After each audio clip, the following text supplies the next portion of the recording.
বাংলাদেশে আর বাংলাদেশের বাইরে পৃথিবীর বিভিন্ন প্রান্তে যে যেখান থেকে চ্যানেলে দেখছেন আপনাদের সকলকে সাদর আমন্ত্রণ তৃতীয় মাত্রার আরো একটি নতুন পর্ব দেখবার জন্য। নানা রকমের ঘটনা, নানা রকমের আলোচনা, নানা রকমের উত্তাপ আর নানা রকমের বিতর্ক বিজয়ের মাসেও সেই সব নানা বিষয় নিয়ে আমরা কথা বলবো। কথা বলবার জন্য দুজন অতিথি আমার সঙ্গে আজকের এই তৃতীয় মাত্রায় স্টুডিওতে রয়েছেন। আমাদের মুক্তি সংগ্রামের একজন সামনের সারির ছাত্র নেতা, সেই 60-এর দশকের, এবং পরবর্তীতে স্বাধীন বাংলাদেশে নানা দায়িত্ব পালন করেছেন, সশস্ত্র বাহিনীর প্রাক্তন কর্তা, তিনি কর্মকর্তা এবং সাবেক সংসদ সদস্য, একজন রাজনীতিক এস এ সুলতান আমাদের সঙ্গে রয়েছেন। একসময় তিনি বাংলাদেশ ফুটবল ফেডারেশনের সভাপতির দায়িত্ব পালন করেছেন। আমাদের সঙ্গে ঢাকার নীলক্ষেতের বাসা থেকে যুক্ত হচ্ছেন জগন্নাথ বিশ্ববিদ্যালয়ের উপাচার্য প্রফেসর ডক্টর মিজানুর রহমান। স্বাগত আপনাদের দুজনকেই তৃতীয় মাত্রায়। প্রফেসর মিজানুর রহমান এবং মিস্টার এস এ সুলতান, আপনাদের দুজনের কাছে শুনতে চাই বিজয়ের মাসের সবচেয়ে বড় বিতর্ক যেটি আমরা দেখলাম, যেটি খানিকটা রাজপথ উত্তপ্ত হলো, অনেক রকমের ভাগ বিতণ্ডা দেখলাম, সেটি হচ্ছে বঙ্গবন্ধুর ভাস্কর্য নির্মাণকে কেন্দ্র করে। কি মনে হচ্ছে শেষ পর্যন্ত ভাস্কর্যের জায়গায় ঠিকঠাক মতো বসবে, নাকি কোন রকমের কম্প্রোমাইজ, কোন রকমের সমঝোতা, নাকি অন্য কোনোভাবে এর মীমাংসা হবে? প্রফেসর মিজানুর রহমান। ধন্যবাদ। আমি তো মনে করি এটা কোনো বিতর্কের বিষয় হওয়া উচিত ছিল না। আর যতটুকু বিতর্ক হলো তা আমি মনে করি এটা এখানেই শেষ হওয়া উচিত, মীমাংসিত। অর্থাৎ মৌলভী সাহেবরা বিভিন্ন সময়ে বিভিন্ন কারণে বিভিন্ন ইস্যুকে সামনে নিয়ে আসেন। এইবার জানি না কি ইস্যু, আমাদের মুক্তিযুদ্ধের 50 বছর পূর্তিতে যখন পুরো জাতি আমরা উদ্বেলিত যে আমাদের স্বাধীনতার 50 বছর, তো সেখানে আসলে এই পুরো বিষয়টা এটা মূর্তি বা ভাস্কর্যের বিতর্ক কিনা এটা নিয়ে সন্দেহ। কারণ মুক্তিযুদ্ধের একেবারে পরাজিত শক্তি যারা, তাদের দোসররা, বিশেষ করে যারা এখানে ধর্মীয় লেবাসে রাজনীতি করে, আপনি দেখেন যে হেফাজতে ইসলাম যারা, তারা বলছে তাদের রাজনৈতিক সংগঠন না, এটা একটা সামাজিক বা ধর্মীয় দাবি দাওয়া আদায়ের সংগঠন। কিন্তু এর সাথে যারা সংশ্লিষ্ট অনেকেই সরাসরি রাজনীতির সাথে সম্পর্কিত, এবং হেফাজতে ইসলামের কতগুলো উপদল বা অঙ্গ আছে যারা সরাসরি 20 দলীয় ঐক্য জোটের সাথেও জোটবদ্ধ। তো সেই ক্ষেত্রে আমার মনে হচ্ছে এই যে ভাস্কর্য বিতর্কটা, এটা আসলে একটা উসিলা মাত্র। এটা হচ্ছে ওই মতাদর্শের যারা বিভিন্ন কারণে বিভিন্ন দিকে বিচ্ছিন্ন, অর্থাৎ যুদ্ধ অপরাধের দায়ে সাজাপ্রাপ্ত হওয়ার পরে, নেতৃবৃন্দের শাস্তির পরে শিবির যেমন অসংগঠিত বা তারা কোনো একটা সাধারণ রাজনৈতিক প্ল্যাটফর্ম পাচ্ছে না যে কোনো কারণে হোক, তখন সবাই গিয়ে ওখানে ভর করেছে, এটা অনেকে বলে। এবং আমারও ধারণা, কারণ মামুন যে মাওলানা মামুনুল ইসলাম খুব সম্ভবত এর পারিবারিক ঐতিহ্য যদি আপনি দেখবেন যে তার ফ্যামিলি, তার যার সন্তান তিনিও কিন্তু বিভিন্ন সময় এই ধরনের বিতর্ক উত্থাপন করতেন, এবং এদের মুক্তিযুদ্ধের সময়ও এদের ভূমিকা খুব বিতর্কিত ছিল। এখন যেই জিনিসটা নিয়ে আসছে, আমি জানি না, আমি ব্যক্তিগতভাবে মনে করি মুক্তি এবং ভাস্কর্যের মধ্যে আলাদা করা, আলাদা টানার, এটা নিয়ে একটা বায়াস করার কোনো কারণ নেই। মূর্তি ভাস্কর্য, ভাস্কর্যই মুক্তি। কারণ আমরা যখন গান্ধীর আবক্ষ মুক্তি বলি, তার মানে এটা তো ভাস্কর্যকে, এটার অর্থগত পার্থক্য নিয়ে বিতর্ক না করে বরং এসেন্সটা নিয়ে আসা উচিত। কেউ এটাকে প্রার্থনা করে। অবশ্যই বাংলাদেশে মূর্তি থাকতেই হবে, কারণ মূর্তি ছাড়া বাংলাদেশ চলবে না। এখনো আমাদের বিশাল একটা জনগোষ্ঠী আছে যারা বৌদ্ধ, যারা সনাতন ধর্মী এবং খ্রিস্টান। যেমন আমাদের বড়দিন, আপনি চার্চ গুলোতে সবগুলোতে যীশু খ্রিস্টের আবক্ষ মুক্তি থেকে আরম্ভ করে মূর্তি আছে, সেই বৌদ্ধ মন্দিরগুলোতে মূর্তি আছে। আর সনাতন ধর্মাবলম্বীরা লক্ষ লক্ষ মূর্তি বানায় এবং তারা এগুলো পূজা করে, কিছু কিছু সংরক্ষণ করে। অতএব মূর্তি তো থাকতেই হবে। আর আরো যেটা বলি, যেটাকে ওরা মূর্তি বলছে, তারপরে আমার একটা প্রশ্নের জবাব দেন। আমাদের যে 4th ইন্ডাস্ট্রিয়াল রেভলিউশন হতে যাচ্ছে, চতুর্থ শিল্প বিপ্লব, চতুর্থ শিল্প বিপ্লবের অন্যতম একটা হাতিয়ার হচ্ছে রোবোটিক্স, মানে রোবট প্রতিস্থাপিত হবে মানুষের কাজের জায়গায়। সেই রোবটের অবয়ব তো মানুষের মতো হবে। তাহলে বাংলাদেশ কি চতুর্থ শিল্প বিপ্লবে ঢুকবে না?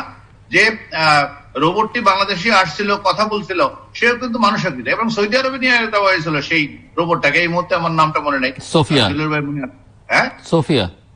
সোফিয়া। তো সোফিয়াকে কিন্তু সৌদি আরবে নিয়ে যাওয়া হয়েছিল, এবং সৌদির এই বাচ্চার যে ছেলে, তার সাথে কথা বলছিল।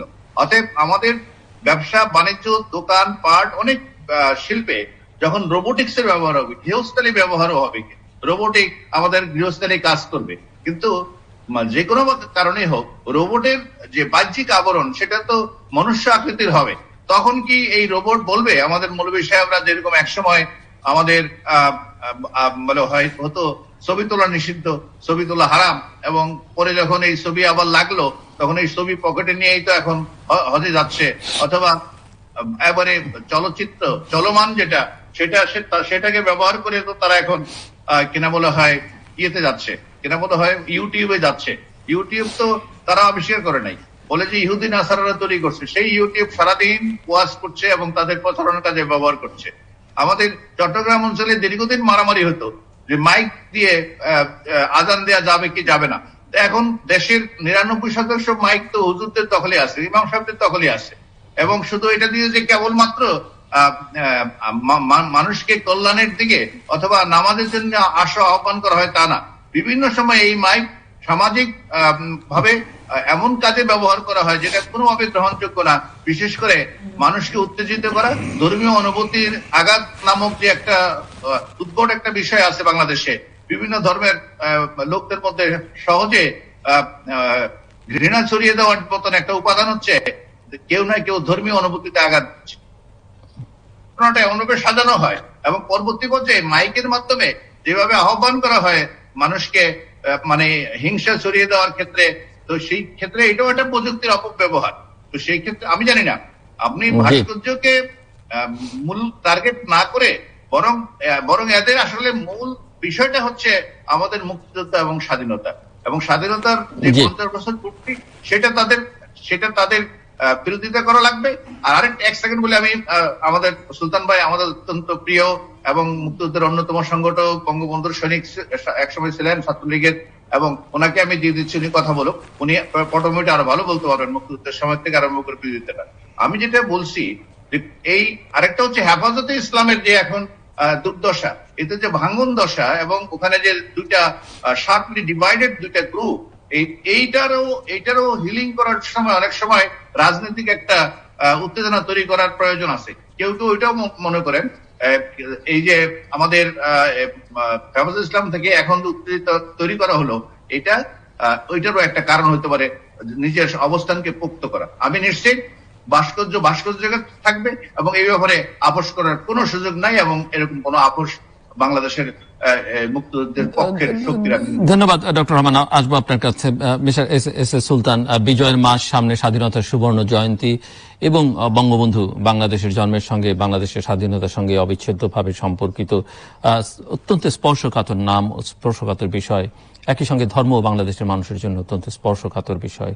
সো সব মিলিয়ে এই যে বিতর্ক, এই যে বাক বিতণ্ডা, এবং আমি যে প্রশ্ন করলাম আসলে শেষ পরিণতি কি হবে আমরা জানি না, এখন পর্যন্ত নিশ্চিত নই, কেবল অভিযোগ পাল্টা অভিযোগ, বাক বিতণ্ডাই দেখতে পাচ্ছি। শুনতে চাই আপনার কাছে। ধন্যবাদ জিল্লুর। আসলে আমি মনে করেছিলাম এই বিজয়ের মাসে বিজয়ের কিছু স্মৃতিগাথা নিয়ে কথা বলবো, কিন্তু যে প্রসঙ্গটি আপনি নিয়ে আসলেন সেটা আমি আসছি। তার আগে আমি প্রথমে বিনম্র শ্রদ্ধার সঙ্গে বাংলাদেশের স্থপতি, 1000 বছরের বাঙালি শ্রেষ্ঠ সন্তান বঙ্গবন্ধু শেখ মুজিবুরের প্রতি শ্রদ্ধা নিবেদন করে, শহীদ মুক্তিযোদ্ধাদের প্রতি শ্রদ্ধা নিবেদন করে আমি বলতে চাই, ধর্ম প্রতিজন মানুষের আত্মার ভিতরে রয়েছে। কেউ মুসলমান, কেউ হিন্দু, কেউ খ্রিস্টান, কেউ বৌদ্ধ, বিভিন্ন ধর্ম রয়েছে। পৃথিবীতে অনেক ধর্ম বিশ্বাসী রয়েছে। ইসলাম একটি লেটেস্ট, মানে সবচেয়ে শেষের একটি ধর্ম, যেটা অনেক উদার। যে কথাটি মিজান সাহেব বললেন যে কিছু হলেই আমরা দেখি খ্রিস্টান আর ইহুদিদেরকে গালি দেওয়া হয়। কারা গালি দেয়? কারা অশ্রাব্য ভাষায় কথাবার্তা বলে, তাদের জ্ঞানের পরিধি অতি সীমিত, সেই জন্যই তারা পারে। নতুবা কোরআনে আহলে কিতাবের যে 4টি কিতাব আসছে পৃথিবীতে, এই 4টি ধর্মকেই কিন্তু গ্রহণযোগ্যতা দিয়েছে। তাদের অধিকার আছে সেই ধর্ম চর্চা করার, ধর্ম পালন করার। আসল বিষয়টা হলো ঈমান, এক আল্লাহতে বিশ্বাস করা, একেশ্বরবাদ যেটা, সেটা হলো আসল কথা। মূল কথা হলো ধর্মের সেখানে। এখন মূর্তি আর ভাস্কর্য, এটা আপনাকে গিয়ে প্রথম পরে আসতে হবে। ওই মাদ্রাসায় যেগুলো আপনারা সৃষ্টি করতেছেন, লক্ষ লক্ষ ভিক্ষুক, সরি ফর দ্য ওয়ার্ড, তাদের কাজকর্মই হলো কিছুটা কনফিউশন ক্রিয়েট করা, আর তাদের ব্রেইন ওয়াশ এমনভাবে করা আছে। আপনি আজকে একটি বিরুদ্ধে কথা বলবেন, একটি এমন কিছু বলবেন যাতে তাদের অনুভূতিতে আঘাত হয়, পরদিন আপনি নিজেই বিপদে পড়ে যাবেন। সুতরাং এখানে সাহসও নেই কারো ধর্ম সম্বন্ধে বিশ্লেষণ করা। কোরআন আরবিতে পড়তে হবে। ছোটবেলা থেকে আমাদেরকে 5 বছর বয়সে কোরআন শরীফ পড়ানো, 6 বছর বয়সে খতম দিয়ে দোয়া করে বিশাল কাণ্ড কারখানা। তারপরে কক্ষ পড়ানো হয়েছে। এখন কোরআন পড়েছি আমি আরবিতে, আমি কি একটি শব্দ, একটি অক্ষর বুঝেছি? তাহলে সে অনুভূতি আমার কোত্থেকে আসবে? আমার ধর্মের প্রতি, আমার ধর্মের প্রতি শ্রদ্ধাবোধ, আমার ধর্মের প্রতি আমার যে একটা ফিলিংস, এটা তো থাকে না। আর ভাস্কর্য, আর যেটা বলছিলাম আপনি যে প্রথমেই প্রশ্নটা করলেন, ভাস্কর্য আর মূর্তি এক জিনিস নয়, এটা তাদেরকে বোঝাতে হবে। ভাস্কর্য হলো একটা শ্রদ্ধার সঙ্গে কোনো কিছু একটা সৃষ্টি করা, সেটা একটা পিলার হতে পারে, এক ধরনের শিল্প, একজন মানুষ হতে পারে যে মানুষের প্রতি পরম শ্রদ্ধাবোধ আছে।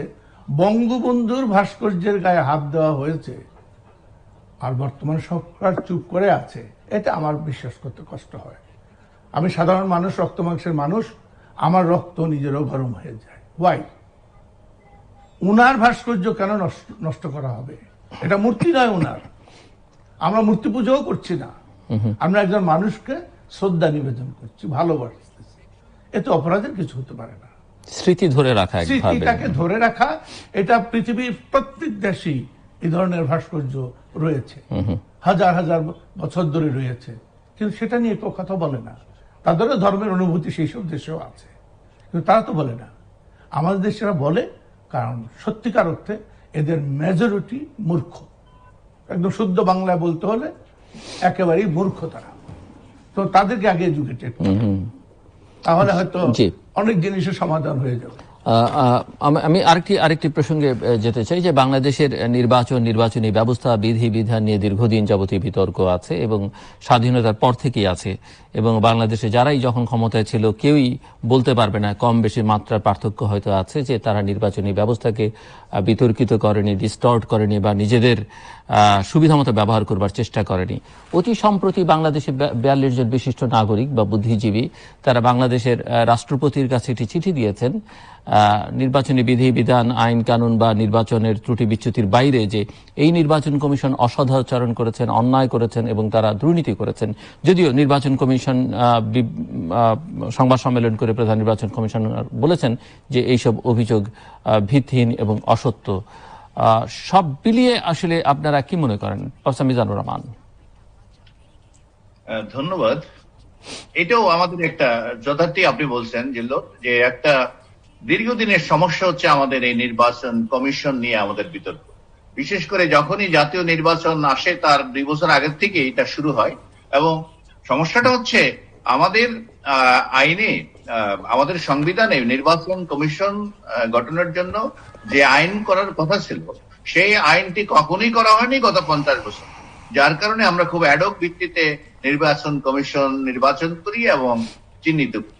এইবারই প্রথম এই বর্তমান যে নির্বাচন কমিশন, এটা কিন্তু একটা সার্চ কমিটি গঠনের মাধ্যমে এবং বিভিন্ন বিশিষ্ট ব্যক্তিদের মতামত নিয়ে তারপরে এই নির্বাচন কমিশনটি গঠিত হয়। আপনি বলতে পারেন নির্বাচন কমিশনের সবলতা, দুর্বলতা, ত্রুটি বিচ্যুতি এগুলো নিয়ে অনেক সময় কথা হয়, কিন্তু আমরা আগে এই কখনো এরকম জোরালো ভাবে ইভেন আমি মনে করি আমাদের এই যে 42 জন যে বিশিষ্ট নাগরিক, এদের সবাই একেবারে ব্যক্তিগত কোনো স্বার্থ চরিতার্থ করার জন্যই তারা এই বিবৃতি দিয়েছেন তা না। অনেকে অবশ্য এর মধ্যে বিভিন্ন সময় তাদেরকে জাতি তাদের অবস্থান দেখেছে, তো সেই অবস্থানগুলো এখনো স্পষ্ট না। বিভিন্ন হয়তো বলে যে তারা নিজস্ব এজেন্ডা থাকে, কিন্তু তারপরও আমি বলবো এখানে যে অভিযোগগুলো আসছে এটাকে দুইটা ক্যাটাগরিতে ভাগ করা। একটা হচ্ছে নির্বাচন, সুষ্ঠু নির্বাচন এবং নির্বাচন নিরপেক্ষভাবে অনুষ্ঠানের যে দায় দায়িত্ব, এটা এর মধ্যে নির্বাচন কমিশনের কতটুকু ছিল, আরেকটা হচ্ছে রাজনৈতিক দলগুলোর কি ছিল। কারণ আমরা পলিটিক্সে বা গণতান্ত্রিক বিধি ব্যবস্থায় নির্বাচন এবং নির্বাচন সংশ্লিষ্ট বিষয়টাকে কিন্তু আমাদের এই এলাকার মধ্যে সবচেয়ে গণতান্ত্রিক একটা গণতন্ত্রের একবারে সিম্বল হিসেবে দেখা হয় ভোট, যদিও এটাই গণতন্ত্র না। তারপরও এই ইলেকশন যে সঠিকভাবে ত্রুটিমুক্ত ভাবে করা যাচ্ছে না, এই জন্য কেবলমাত্র নির্বাচন কমিশন দায়ী, নাকি আমাদের রাজনৈতিক দলগুলো যাদেরকে বলি এই নির্বাচনের মূল স্টেক হোল্ডার তারা দায়ী?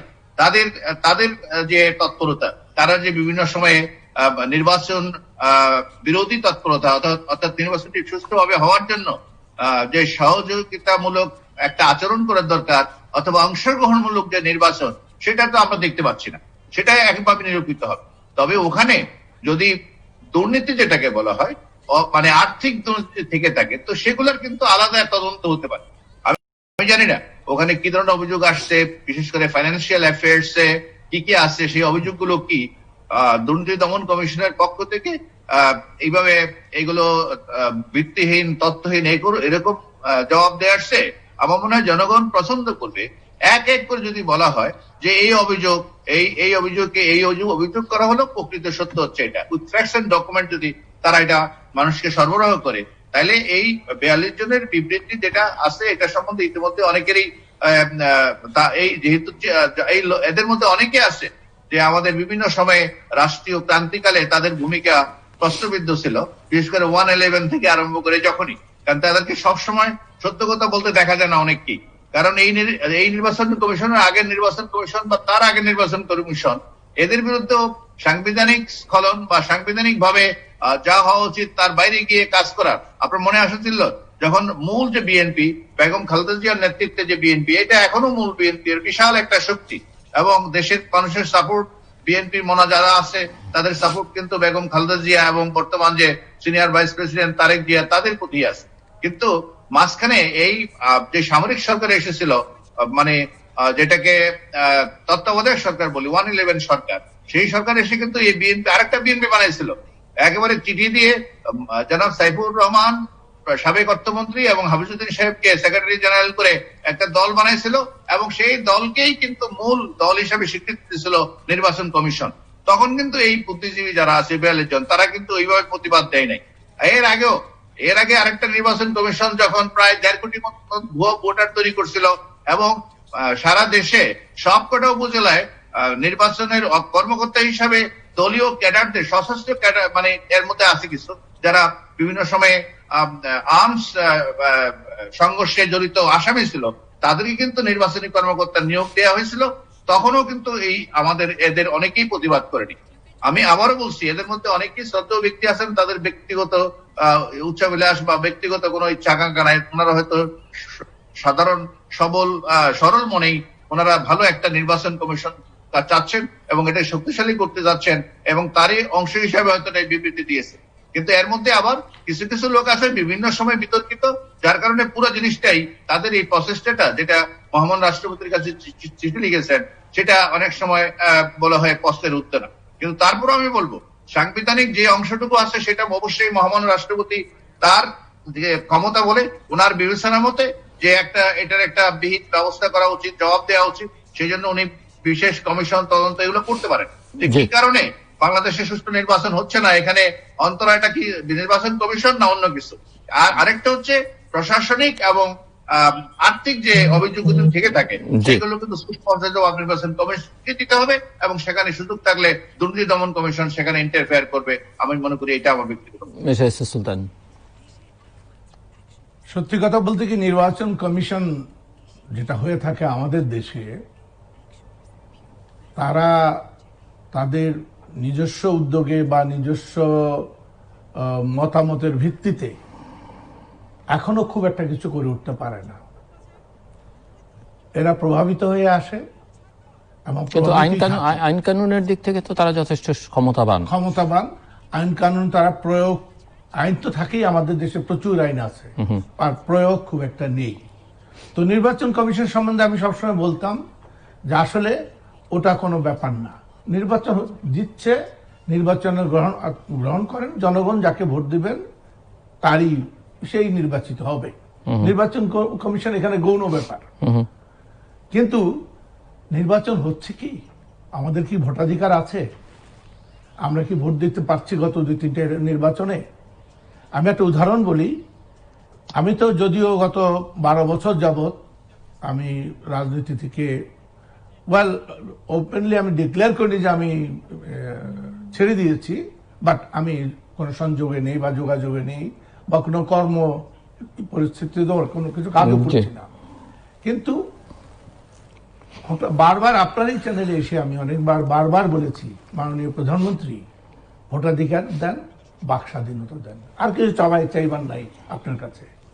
এবং নির্বাচন কমিশন যদি ভোটাধিকার দিয়ে এদেশের রাজনীতিকে এগিয়ে নিতে পারে, বা সেরকম সাহসী নির্বাচন কমিশনার, প্রধান নির্বাচন কমিশনার যদি হতে পারত কেউ, তাহলে সেটা ভিন্ন একটা অবস্থানে চলে যেত।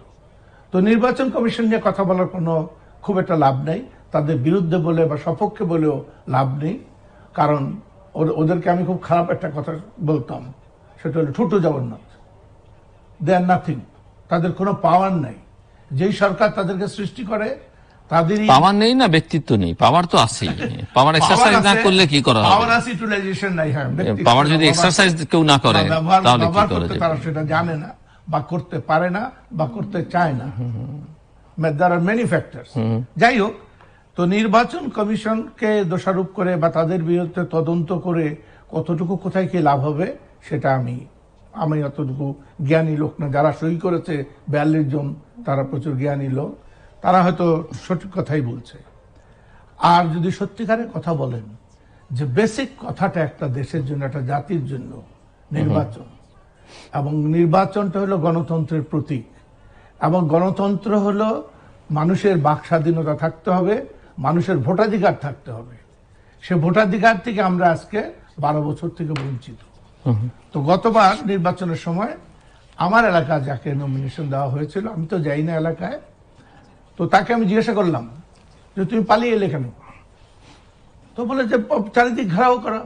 আর বাবা, ঘেরাও করা ফাইন, পালিয়ে আসছে ধরো নিজের জানের রক্ষা করার জন্য, ওকে ফাইন।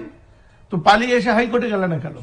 এখনো তো একটা লাস্ট স্থান আছে, গিয়ে বলতে যে এই পরিবেশ, এই পরিস্থিতি, আমি আমার ইলেকশন করার কোনো সুযোগ নেই, নির্বাচন করার সুযোগ নেই, নির্বাচন কমিশনে যেতে। তোমরা তো 300 লোক নমিনেশন পেয়েছো, 100 লোক যেতে, দাঁড়িয়ে যেতে নির্বাচনের আগের দিন পর্যন্ত, তো কি জন্য পারো নাই? চুপ করে রয়েছে। তার মানে হলো আমাদের বর্তমানে যারা রাজনীতি করেন, সরি টু সে, তারা এক গ্রুপ হলেন বেনিফিশিয়ারি আর আরেক গ্রুপ হলেন মেরুদণ্ডবিহীন।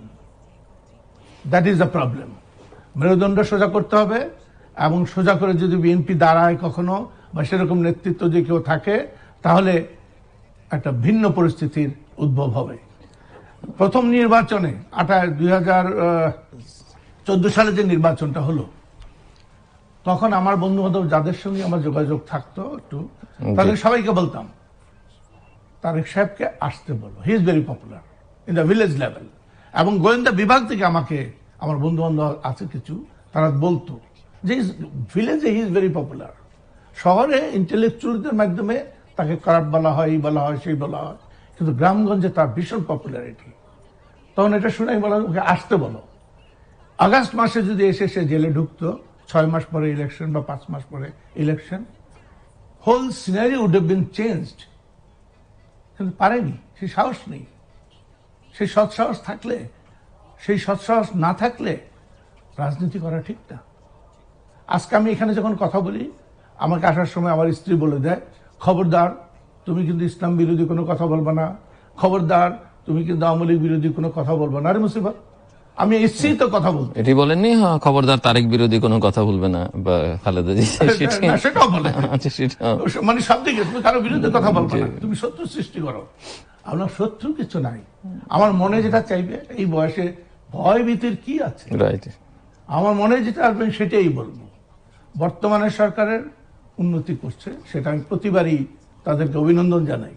পক্ষান্তরে যে দুর্নীতি হচ্ছে, যে চরম দুর্নীতি হচ্ছে, আর প্রকল্পগুলা প্রত্যেকবার শুরু হয় একটা সার্টেন অ্যামাউন্টকে কেন্দ্র করে পরিকল্পনায়, সেটা থেকে একটা 100 টাইমস বাড়ানোরও প্রজেক্ট বহু রয়েছে।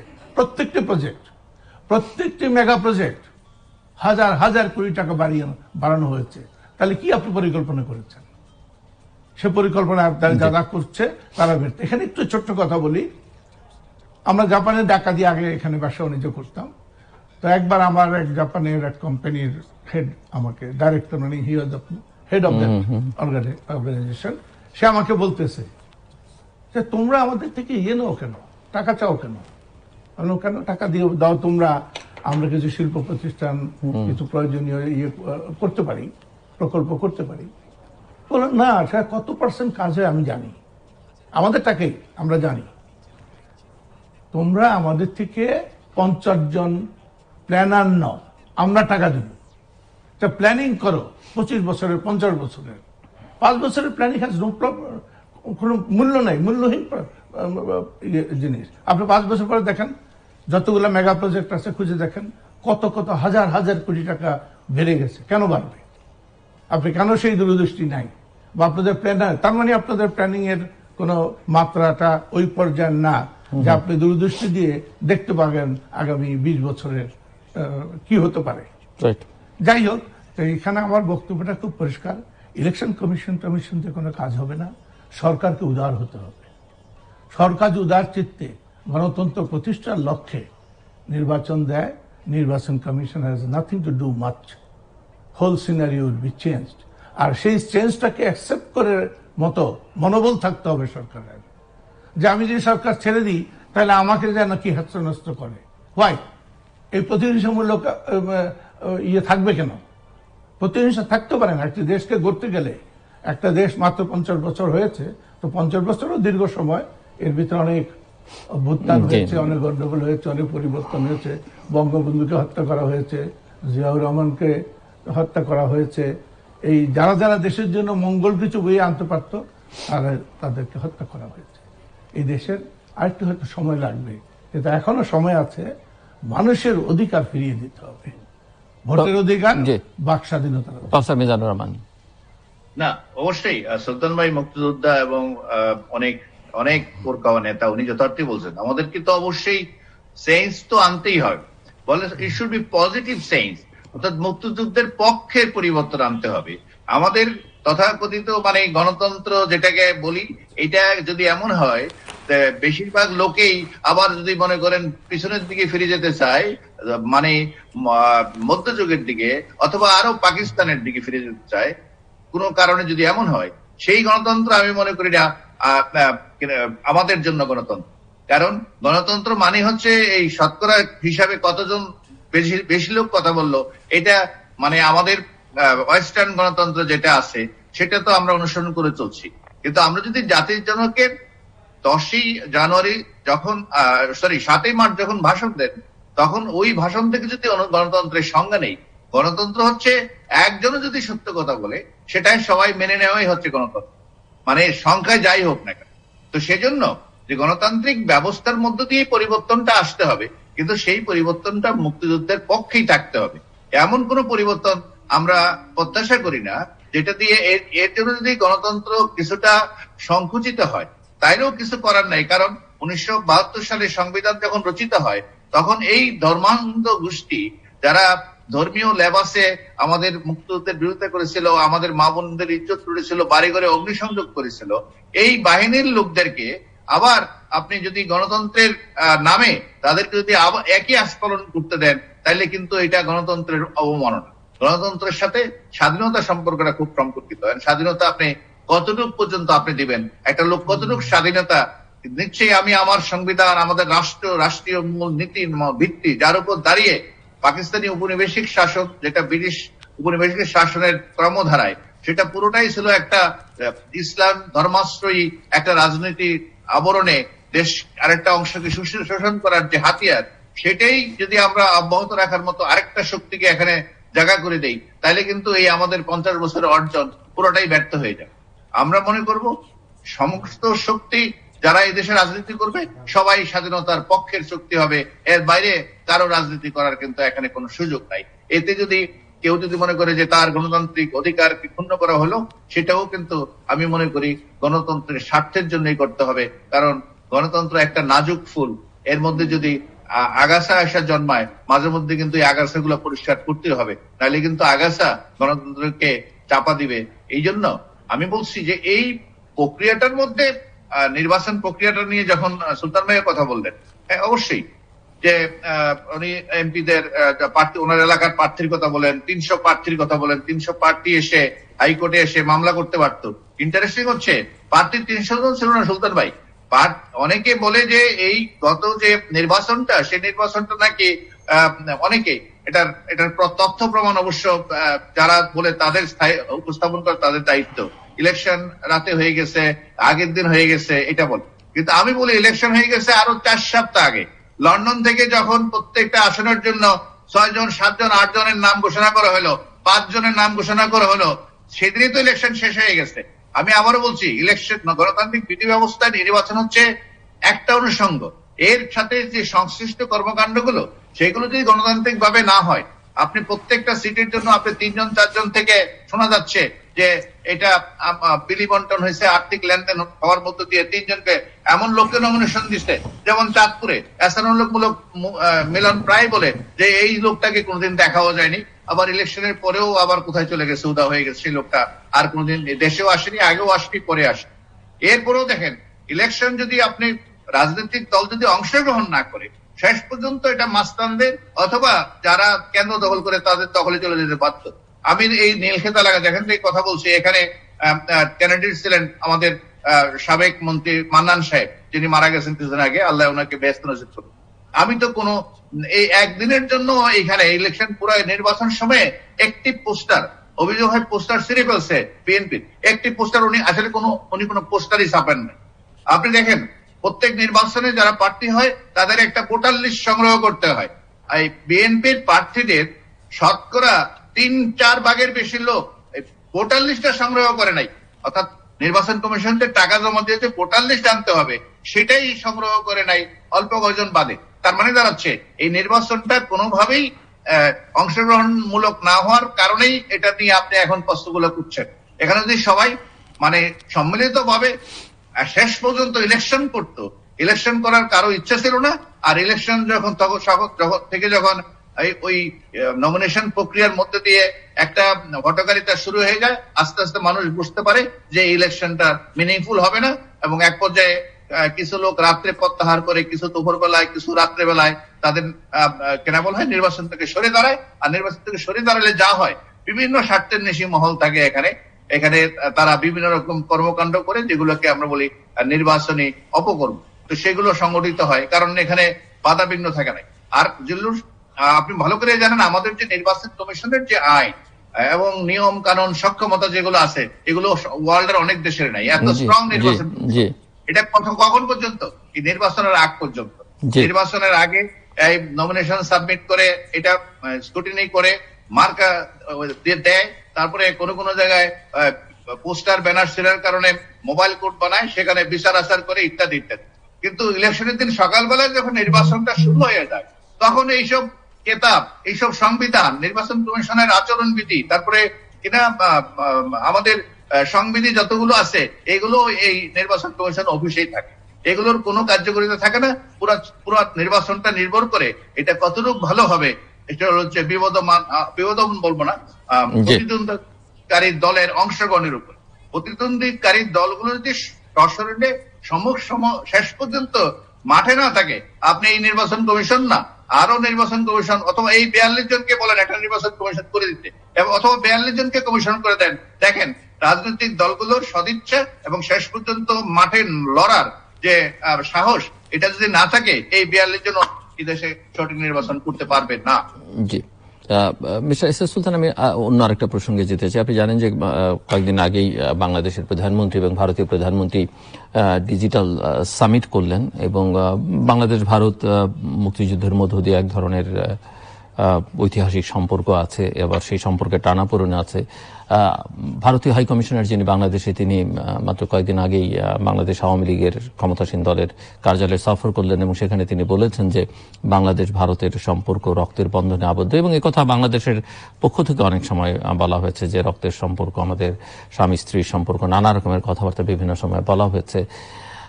সো আপনি কি মনে করেন যে নিঃসন্দেহে আমরা বিজয়ের মাসে কথা বলি, ভারতীয়দের অবদান, কৃতজ্ঞতা, হয়তো তাদের একটা স্ট্র্যাটেজিক্যাল কারণও ছিল বাংলাদেশের স্বাধীনতাকে সমর্থন করবার, বাট মানবিক দিক থেকেও তারা যথেষ্ট পরিমাণে সহায়তা করেছে এবং সেই সহায়তা না পেলে হয়তো বাংলাদেশের স্বাধীনতা আরো দীর্ঘায়িত হতো। সো সব মিলিয়ে এই সম্পর্কটাকে অনেকভাবে আখ্যায়িত করা হচ্ছে, আপনি কি মনে করেন? প্রথম কথা হলো, আপনি যে স্ট্র্যাটেজিক্যাল তাদের একটা পরিস্থিতির কথা বললেন, এতে আমি একটু ব্যাকগ্রাউন্ডে চলে যেতে চাই, পিছনের ইতিহাস। 1965 সালে যে পাকিস্তান ভারতের যুদ্ধ হয়, সেই যুদ্ধে 6 গুণ শক্তিশালী ভারত যা টার্গেট করেছিল তা অ্যাচিভ করতে পারেনি, বরঞ্চ অপদস্থ হয়েছে। তখন একটি কমিশন তৈরি হয়।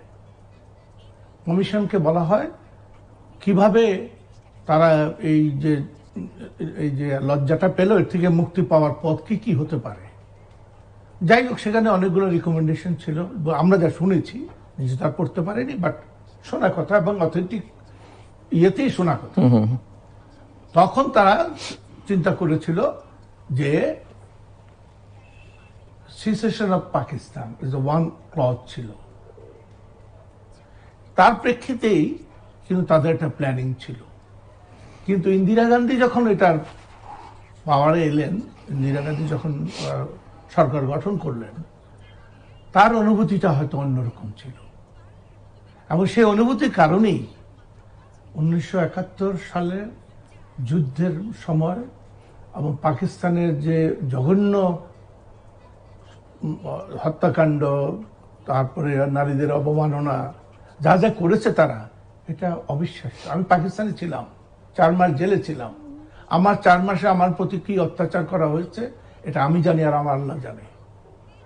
তো তারা মানুষ না, তারা একটা বর্বর জাতি। ওদের সাথে আমাদের একত্রে পাকিস্তান থাকার কোনো সুযোগই ছিল না। সুযোগ থাকলে বঙ্গবন্ধু সেটা সাপোর্ট করতেন, যে আমরা মুসলমান ভাই বোনেরা একটা দেশ গঠন করেছি পাকিস্তান, তার নাম মুসলমানদের জন্য। বঙ্গবন্ধু শেখ মুজিবুর রহমান তো আসলে পাকিস্তান আন্দোলনের একজন অত্যন্ত প্রবক্তা। সেইখান থেকে তিনি হয়তো চাইতেন, কিন্তু তিনিও যখন বললেন যে পারবো না এদের সাথে, এরা আমাদের সব নিয়ে যাচ্ছে, আমাদেরটা সব খেয়ে ফেলছে। সুতরাং তখন উনি আমাদের জাতীয় বাঙালি জাতির স্বাধীনতা এবং স্বাধিকার, এই সব কিছু অর্জনের জন্যই কিন্তু তার এই পরিকল্পনা ছিল এবং আল্লাহর রহমতে উনি সফল হয়েছে। এখন ভারত যে সাহায্যটা করেছে, এটাও কিন্তু কৃতজ্ঞতার সঙ্গে আমাদের স্মরণ রাখা উচিত। 15,000 সৈন্য মারা গেছে, তাদের জন্য আমি যে ভাস্কর্যের কথা প্রথমে শুরু করলেন, তাদের জন্য একটা ভাস্কর্য সৃষ্টি করা উচিত, তাদের অবদানের জন্য। কিন্তু সমস্যা দাঁড়ালো যখন স্বার্থের সংঘাত। স্বার্থটা কোথায়? অর্থনীতির সংঘাত হলো সবচেয়ে বড় সংঘাত। আমি শুনেছি যে স্বাধীনতার পরে বাংলাদেশ সরকার চেয়েছিল ইন্দিরা গান্ধীর একটি ভাস্কর্য নির্মাণ করতে, কিন্তু ভারতীয় প্রধানমন্ত্রীর একজন পরামর্শকের কারণে ভারতই সম্মতি দেয়নি যে পরিস্থিতি কখন কি দাঁড়াবে এবং তাতে তার অসম্মান হবে কিনা আছে বলে তারা করতে পারেনি। কারণ এর ভিতরে ধর্মান্ধরা যেভাবে জেগে উঠেছে বাংলাদেশে, তারা উনারটা দেখলো, উনারটাই প্রথম ভাঙত, যে হিন্দু এক মহিলা যে মূর্তি পূজা করে, তার ভাস্কর্য আমাদের দেশে কেন থাকবে? ভাস্কর্যের একটা প্রতিচ্ছবি, এটা কিন্তু মূর্তি নয়। এটা বোঝাতে হবে ওদেরকে, ওই sorry for the word again, ওই মূর্খদের বোঝাতে হবে। ওরা জানে না what is the difference between ভাস্কর্য অ্যান্ড মূর্তি। মূর্তি হলো একটা ধর্মীয় অনুভূতিতে তারা ভগবানকে সৃষ্টি করে, তারা ওটাই বিশ্বাস করে, সেটা মূর্তি। ইসলামে সেটার কোনো সুযোগ নেই। আর আমাদের যেহেতু মুসলমান ধর্ম গরিষ্ঠ আমাদের দেশ, আমাদের সেখানে সুযোগ নেই, কিন্তু ভাস্কর্য তো হতেই পারে। জি, আমরা বাংলাদেশ ভারত সম্পর্কে ভাস্কর্য প্রসঙ্গে একটা আমাদের শাপলা ফুলটা কি এটা ভাস্কর্য না? জি, আমরা বাংলাদেশ ভারত সম্পর্কের মধ্যে ছিলাম। আচ্ছা, তো এখন যেটা দাঁড়াচ্ছে, বাংলাদেশ ভারতের সঙ্গে সম্পর্ক যতই উন্নতি করতে চান, আজ আর সম্ভবপর নয়। বাংলাদেশ একেবারে অন্য ট্র্যাকে অনেক দিকে এগিয়ে গেছে। দেখেন, তারা $4 বিলিয়ন দেবে বলেছিল। আই থিঙ্ক $500 মিলিয়ন বোধহয় এখনো খরচ করতে পারেনি, খরচ করতে দেওয়া হয়নি বা দেওয়া হচ্ছে না। আর বাহির থেকে, চায়না থেকে ধরেন বিশাল অঙ্কের আপনার ঋণ আসতেছে, এবং ওই ঋণ কিভাবে পরিশোধ হবে সরকার must have their own plan. কিন্তু আমার মাথায় মাঝে মাঝে কনফিউশন হয়, I am not economist, so আমি ঠিক বুঝে উঠতে পারি না আসলে যে উন্নতিগুলো করা হচ্ছে এগুলা দিয়ে আলটিমেটলি আমরা মেনটেনেবল কিনা। আর উন্নতি যেগুলো করছে সেগুলো পরিকল্পিতভাবে হচ্ছে না, কিছু কিছু খুব অপরিকল্পিত উন্নয়ন হচ্ছে। আপনাকে খবর কাগজ খুলে দেখতে পাবেন যে একটা ব্রিজ বিলের মাঝে অর্ধেক বানিয়ে রেখে দিচ্ছে, কারণ এর অ্যাক্সেস নাই, ওই পারে গিয়ে কোথায় যাবে। জি, তো পরিকল্পনার অভাব আছে। আর ভারত বাংলাদেশের সম্পর্ক পাশাপাশি দেশ থাকলে একটু রেশারেশি হয়। সেই জন্য ওয়ারের যে ইকোনমিক ওয়ারের যে থিওরি, যেটা পলিসি থিওরি, যেটা সেটা হলো যে পার্শ্ববর্তী রাজ্যের পরের রাজ্যের সাথে বন্ধুত্ব সুলভ সম্পর্কটা বেশি রাখতে হয়, কারণ পাশে ঠোকাঠুকি হবেই। জি। তো আমাদের পাকিস্তানের সাথে তো আর বন্ধুত্ব সম্ভব নয়। ভারতকে নিয়েই আমাদেরকে মিলেমিশে চলার প্রচেষ্টা চালাতে হবে। প্রফেসর মিজানুর রহমান। না, আমিও সুলতান ভাইয়ের সাথে একমত।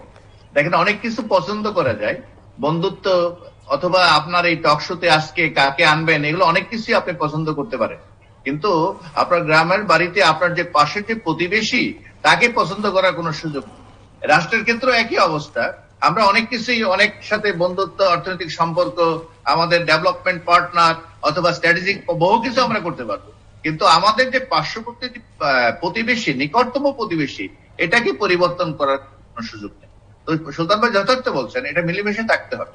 আমাদের, আপনি যেটা শুরু করছিলেন যে আমাদের কেউ কেউ বলছে ভারত বাংলাদেশের সম্পর্ক রক্তের সম্পর্ক, স্বামী স্ত্রীর সম্পর্ক। আমি জানি এই শব্দ চয়নের মধ্যে হয়তো অন্যভাবে হয়তো ব্যাখ্যা আসে। রক্তের সম্পর্ক তো অবশ্যই। মুক্তিযুদ্ধের যে একটু আগে সুলতান ভাই যে হিসাবটা দিলেন, বিশাল একটা অংশ ভারতীয় সৈন্য এই বাংলাদেশের তৈরিতে, বাংলাদেশ সৃষ্টির ক্ষেত্রে আপনি বলতে পারেন ওখানে ইন্ডিয়ারও স্ট্র্যাটেজিক একটা লাভ লোকসানের ব্যাপার ছিল, কিন্তু বাস্তবতা হচ্ছে তারা এই বাংলাদেশের মাটিতে খানাদার বাহিনীর সাথে যুদ্ধ করেই শহীদ পান, মারা যান। আর এই জন্য এটা রক্তের মাধ্যমে একটা রাখি বন্ধন আমাদের আছে। আর স্বামী স্ত্রীর সম্পর্ক যেটা, এটা যারা সমালোচনা করেন তাদের মাথার হচ্ছে ডমিনেটিং, অর্থাৎ স্বামী কেন্দ্রিক একটা সোসাইটি। স্বামী অনেক বড় শক্তিশালী একটা বিষয়, তাদের মাথায় এই জিনিসটা আছে। আর স্ত্রী হচ্ছে নিঃস্ব, এবং স্ত্রী হচ্ছে তার অবস্থান হবে স্বামীর থেকে অনেক নিচে। তাই যার কারণে এই স্বামী স্ত্রী বলাতে এটাকে খুব গায়ে লাগছে অনেকে। আসলে যে মন্ত্রী বলেছিলেন তাকে আমি জিজ্ঞাসা করেছিলাম, উনি যেটা বলছেন যে স্বামী স্ত্রীর মধ্যে যে মিলন, বন্ধুত্ব এবং ঠোকাঠুকি, বিভিন্ন কারণে ঝগড়া হয়, মান অভিমান হয়, কথা বলা বন্ধ হয়, কিন্তু স্বামী স্ত্রী থেকে যায়। সেই অর্থে ওই মন্ত্রী, আমি মন্ত্রীকে জিজ্ঞেস করেছিলাম যে আপনি স্বামী স্ত্রী কথাটা কেন বললেন, তো বলছে যে ঠোকাঠুকি হবে, ঝগড়াঝাটি হবে, আবার স্বামী স্ত্রী যেরকম একসাথে থাকে, সেই অর্থে উনি বলছেন। আর যারা এটার সমালোচনা করেছে তাদের মাথায় হচ্ছে স্বামী কেন্দ্রিক একটা বিশ্ব, স্বামী হচ্ছে স্রষ্টা, মানে স্বামী হচ্ছে একবারে কর্তৃত্ব থাকবে, আর স্ত্রীর অধীনে থাকবে, স্বামীর অধীনে স্ত্রী থাকবে। এই কল্পনাটা তাদের মাথায় আছে, তাদের এটা খুব গায়ে লাগছে, এটা আর অন্য কিছু না। বাট আমি আপনাদের দুজনের কথার সঙ্গে হয়তো অনেকেই একমত হবেন, কিন্তু কিছু অস্বস্তি তো আছে বাংলাদেশ এবং ভারত সম্পর্কের মধ্যে। বিশেষ করে আমরা উল্লেখ করতে পারি, এই মুহূর্তেও আছে যে অভিন্ন নদীর পানি বন্টন নিয়ে একটা সমস্যা, বিশেষ করে তিস্তা। এবং বাংলাদেশের প্রধানমন্ত্রী স্বয়ং প্রকাশ্যে সংবাদ সম্মেলনে বলেছেন যে ভারতকে আমি যা দিয়েছি, আমরা যা দিয়েছি তারা চিরকাল স্মরণ রাখবে, আমরা কিছু চাই না আর কি। যদিও আমরা জানি এবং ভারত যা চেয়েছে বাংলাদেশ তাই ডেলিভার করেছে। ভারতের নিরাপত্তা ইস্যু যেটি ভারতের সবচেয়ে বড় কনসার্ন, কিন্তু বাংলাদেশের বর্ডারে বলা হয় গড়ে প্রতিদিন 3 জন করে হত্যাকাণ্ডের শিকার হয়। এগুলো বাংলাদেশের মনে ভারত সম্পর্কে এক ধরনের নেতিবাচক ধারণা তৈরি করে, যেটি এক ধরনের অস্বস্তিকর সম্পর্ক বা থাকছে না। এটি একটি দিক। আরেকটি দিক অনেকেই বলে থাকেন, সেটি নিয়ে হয়তো ভিন্ন মত আপনাদের কারো থাকতে পারে, যে ভারত নিজে পৃথিবীর অন্যতম বৃহত্তম গণতান্ত্রিক দেশ, এবং যদিও ভারতের এখনকার গণতন্ত্র নিয়ে ভারতীয়দের মধ্যেই যথেষ্ট অসন্তোষ, নানা রকমের প্রশ্ন, নানা রকমের বিতর্ক, নানা রকমের প্রতিবাদ আন্দোলন আছে, কিন্তু ভারত অন্য দেশের রাজনীতিতে হস্তক্ষেপ করে, এমনকি বাংলাদেশের রাজনীতিতে হস্তক্ষেপ করে, এবং ভারত তার নিজের দেশের গণতন্ত্রের প্রতি যত শ্রদ্ধাশীল, বাংলাদেশের গণতন্ত্র শক্তিশালী হোক এই বিষয়ে ভারত কখনোই খুব একটা সরব বা সক্রিয় ভূমিকা রাখেনি, বরং কিছুটা নেতিবাচক ভূমিকা রেখেছে, এরকম অভিযোগ আছে। সো এই বিষয়ে আপনাদের দুজনের মত কি? আমি বলি প্রথমে, বাংলাদেশের রাজনীতিতে ভিন দেশের ভূমিকা, অন্য দেশের ভূমিকা, এটা নতুন কিছু না। আপনি বাংলাদেশের রাজনীতিতে একটা পুরো বাংলাদেশটাকে আবার পূর্ব পাকিস্তান বানানোর ক্ষেত্রেই তো আমেরিকা ভূমিকা রেখেছিল। 15ই আগস্ট জাতির জনকে হত্যাকাণ্ডের পেছনে সুনির্দিষ্টভাবে যে আমেরিকার ভূমিকা, অর্থাৎ আমাদের রাজনীতিতে বিদেশিদের হাত ঘুরানোর যে ব্যাপারটা, এটা কেবলমাত্র ভারত না, অনেক দেশেই করছে এবং এখনো অব্যাহত রেখেছে। আমাদের বিভিন্ন রাজনৈতিক মতাদর্শের গোষ্ঠীকে অর্থ দিয়ে বা বিভিন্ন রকমের গোয়েন্দা সংস্থার সহায়তা দিয়ে হেল্প করার কাহিনী কিন্তু বাংলাদেশে অনেক আছে। আমি বলছি, ভারত যেহেতু নিকটতম প্রতিবেশী, তাদের সাথে কিছু সমস্যা থাকবে, এবং কোনো সমস্যা না থাকলে সবচেয়ে ভালো হতো। কারণ সেখানে আমাদের, আপনি যথার্থই বলছেন, আমাদের পানির সমস্যা এতদিন সমাধান হওয়া উচিত ছিল, এবং আমাদের বর্ডার কিলিং যেটা একটা মৌলবাদী সমস্যা, একটা তো আছে যে গরু আদান প্রদান পাচার এগুলোর কথাবার্তা বলা হয়, মূল সমস্যাটা একটা মৌলবাদী সমস্যা।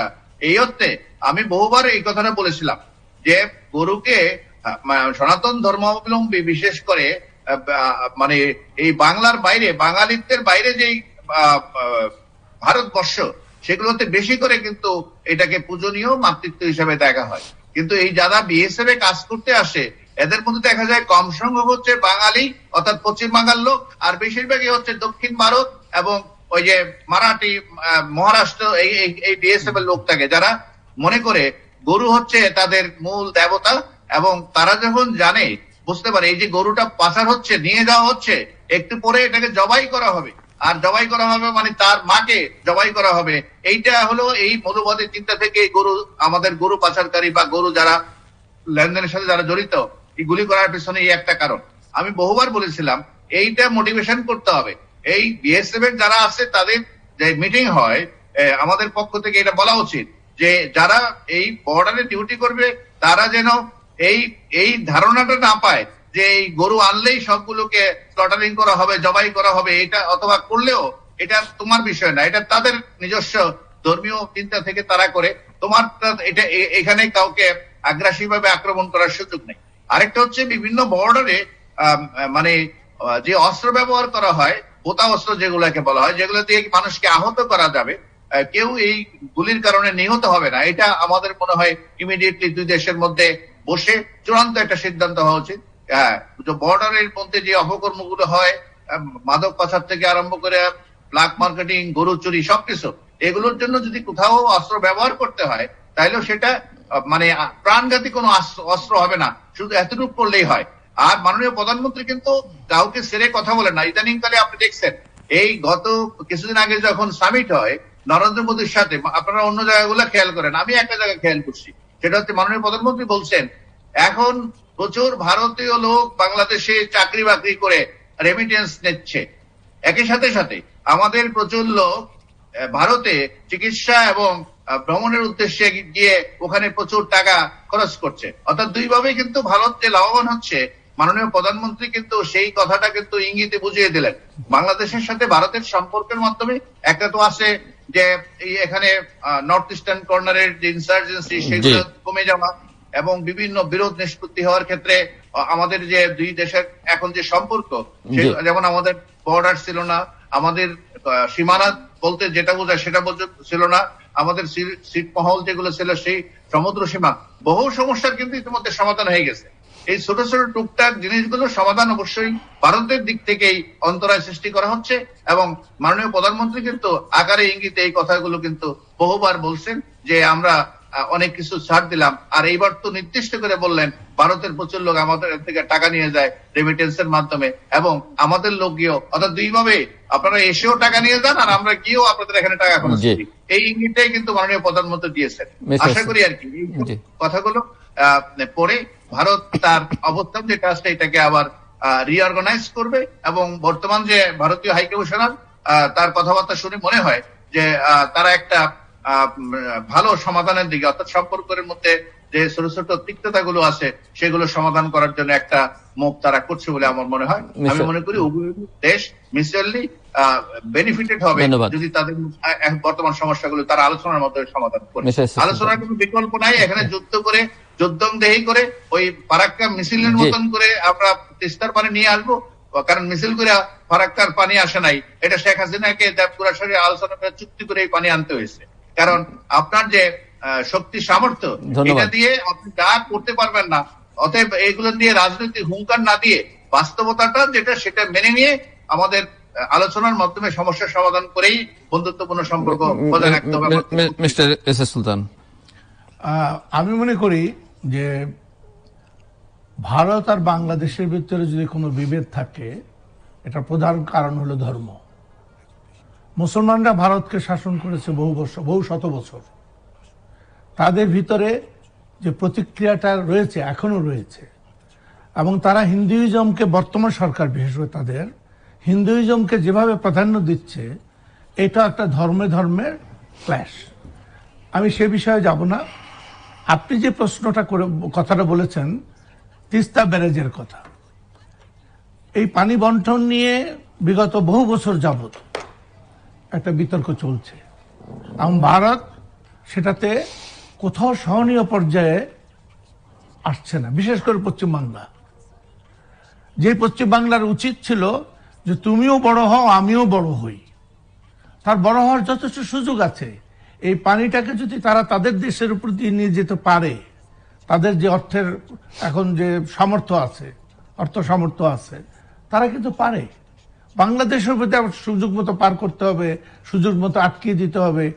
It's a bad politics, it's dirty politics.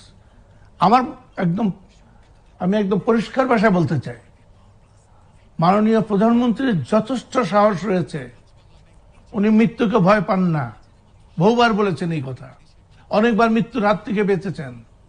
তাহলে ভয়টা কোথায়?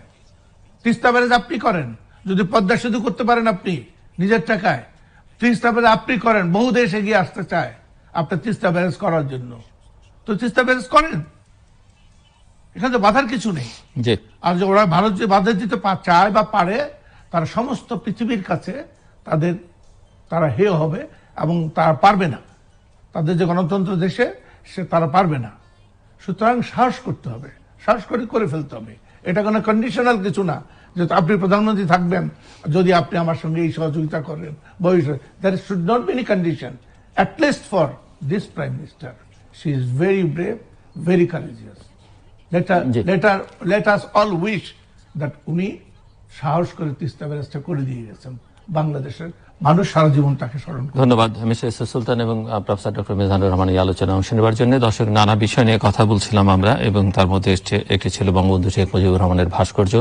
এটি নিয়ে বিতর্ক করাটাই আসলে অসমীচীন এবং কোনো অবস্থাতেই কাম্য নয়। যেটুকু হয়েছে সেটিও আসলে কোনো অবস্থাতেই সম্মানজনক নয় এবং কল্যাণকর নয় দেশের জন্য, গণতন্ত্রের জন্য এবং মানুষের প্রতি সম্মান জানানোর ক্ষেত্রে। যদিও আমরা বাংলাদেশে গত 50 বছর ধরে এক ধরনের অসম্মানের সংস্কৃতি চালু করেছি, কাউকে মর্যাদা দিতে খুব একটা শিখিনি, এবং একটা বড় কারণ যে আমরা আসলে শিক্ষাটার উপরে জোর দিই। প্রকৃত শিক্ষা, মানবিক শিক্ষা, সেই শিক্ষার উপরে আমাদের অনেক বেশি জোর দিতে হবে। নির্বাচন, গণতন্ত্র, আমরা বিজয়ের মাসে কথা বলছি, স্বচ্ছতা, জবাবদিহিতা, আইনের শাসন, সাম্য, এগুলো আমাদের মুক্তিযুদ্ধের আকাঙ্ক্ষার সঙ্গে সম্পর্কিত। আমরা আশা করব যে আমাদের রাজনৈতিক রাজনৈতিক নেতৃত্ব এইসব বিষয়গুলোর উপর অত্যন্ত গুরুত্ব আরোপ করবেন এবং এগুলো নিশ্চিত করবার চেষ্টা করবেন, এবং এগুলো নিশ্চিত করলে বা দেশের জন্য, দেশের মানুষের জন্য কল্যাণকর, তাদের জন্য কল্যাণকর হবে। বাংলাদেশ ভারত সম্পর্ক, আমার দুই অতিথি বলেছেন যে এটিকে অস্বীকার করবার কোনো সুযোগ নেই, বরং সম্পর্ক যতটা উন্নত রাখা যাবে, যতটা ভালো রাখা যাবে, ততটা দুদেশের জন্যই মঙ্গল। এবং ভারতের অকল্যাণ কোন অবস্থাতেই বাংলাদেশের জন্য তেমন কোনো কল্যাণ বয়ে আনবে না। একইভাবে বাংলাদেশ খারাপ থাকলে, বাংলাদেশ অস্থির থাকলে সেটিও ভারতের জন্য কোনো অবস্থাতেই কল্যাণ বয়ে আনবে না। তবে অবশ্যই দুদিক থেকেই একটা উইন উইন সিচুয়েশন থাকতে হবে, এবং এখানে ভারতের দায় অনেক বেশি। বাংলাদেশ ইতিমধ্যেই বাংলাদেশের প্রধানমন্ত্রীর ভাষাকে উদ্ধৃত করতে হয় যে বাংলাদেশ ভারত যা চেয়েছে সবটাই দিয়েছে, এখন ভারতের দেবার পালা। এবং বাংলাদেশের দিক থেকে চাও খুব বেশি নয়, বরং অনেক ক্ষেত্রে যেটি প্রধানমন্ত্রী যেটি এখানে উচ্চারিত হলো যে এই ডিজিটাল সামিটের মধ্যে বাংলাদেশের প্রধানমন্ত্রী উল্লেখ করেছেন, ভারত এখনো নানাভাবে বাংলাদেশ থেকে লাভবান হয়। ভারতীয়রা বাংলাদেশে কাজ করে এখান থেকে রেমিটেন্স নিয়ে যায়, বাংলাদেশিরা চিকিৎসার জন্য, শিক্ষার জন্য, ট্যুরিজমের জন্য, শপিং করতে, এমনকি বিকেলবেলা চা খেতেও এখন অনেকে ভারতে চান। কাজী সেভাবেও ভারত অনেকভাবে লাভবান হয়। কাজী ভারতকে বুঝতে হবে, এবং এই অঞ্চলে ভারত ইতিমধ্যেই খুব একটা তার বেশি বন্ধু নেই, কিন্তু ভারত বিশ্ব রাজনীতির একটা জায়গা করে নিতে চায়। কাজে তার এখন পর্যন্ত অন্তত দুই সরকারের বিবেচনায় তারা একটা ভালো বন্ধু প্রতিম অবস্থায় আছে, কিন্তু এই সম্পর্কটাকে জনগণের সম্পর্ক করতে হবে, এবং ভারতকে তার আশপাশের দেশগুলোর সঙ্গে ভালো সম্পর্ক তৈরি করতে হবে যদি সে বিশ্ব মানচিত্রে নিজের জায়গাটা করে নিতে চায়। দর্শক, আমাদের সঙ্গে থাকবার জন্য অসংখ্য ধন্যবাদ, আপনাদের সবার জন্য শুভকামনা।